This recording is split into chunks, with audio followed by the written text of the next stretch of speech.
Un manufacturier du Big Three vient d'annoncer quelque chose de majeur dans le monde automobile. J'ai passé les 15 dernières années à aider les concessionnaires automobiles à se transformer et faire face aux nouveaux défis que propose l'achat en ligne. La vraie question est la suivante. Comment puis-je aider votre concession à faire face à cet environnement hostile en constante évolution? Ce podcast est là pour vous donner les réponses. Rejoignez-moi alors que j'explore, apprends et partage des stratégies marketing numériques que vous pouvez appliquer dans votre concession dès maintenant. Je m'appelle Marc, fondateur d'Autobahn Digital.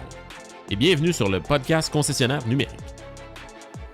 Ford vient d'annoncer qu'ils allaient séparer leur entreprise, si on veut, en deux parties distinctes. Vous aurez maintenant Ford Model E et Ford Blue. C'est quoi la différence entre les deux? En fait, c'est très simple. Vous allez maintenant avoir une division qui va être 100% électrique et une division 100% à moteur à combustion. On sait tout de suite qu'une des deux sera appelée à tranquillement mourir dans les 10 prochaines années. Si vous vous demandez c'est quoi l'objectif derrière ça, voici ce que j'en pense. Premièrement, c'est une opportunité pour Ford de se réinventer, c'est-à-dire d'attaquer ça un petit peu comme une start-up. On a vu comment Tesla est venu complètement démolir le modèle régulier des manufacturiers automobiles et de la façon qu'ils se comportent avec les concessionnaires automobiles. Le système de franchisage est peut-être appelé à changer et je pense sincèrement ici qu'on a un aperçu de ce qui va se passer. Moi, ce que je me demande en réalité, c'est est-ce qu'on vient de voir un précédent? Est-ce qu'on va voir d'autres manufacturiers automobiles appliquer cette même stratégie? Ce qui est comique là-dedans, c'est que Ford vient appeler ça le modèle E. Si on se souvient, ça fait presque 10 ans en fait.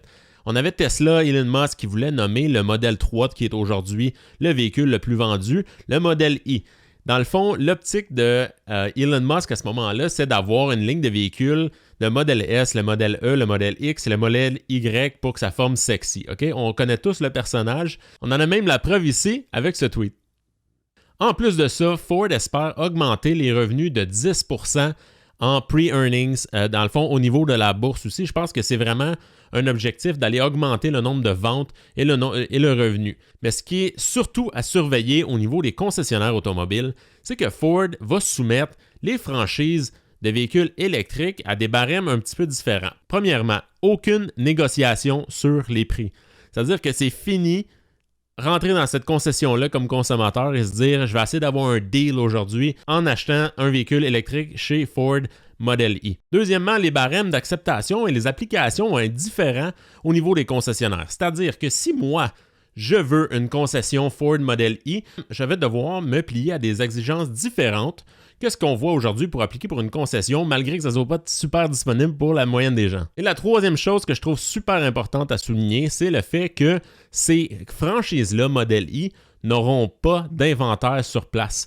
Fini les inventaires de 200, 300, 400, 500 véhicules en concession. On peut alors s'imaginer que ce sera directement en commandant sur Internet. Alors, ça me laisse présager ou ça me laisse penser, ce sera quoi le rôle de la concession ou du concessionnaire franchisé à ce moment-là. Donc, on s'entend, c'est pas quelque chose qui va arriver demain. Par contre, on sait que ça s'en vient. On savait déjà que ça s'en venait, mais là, je crois que c'est réellement un signe précurseur de ce qu'on va voir chez Ford. Mais je m'attends aussi à ce que d'autres manufacturiers emboîtent le pas sur une stratégie similaire ou carrément identique.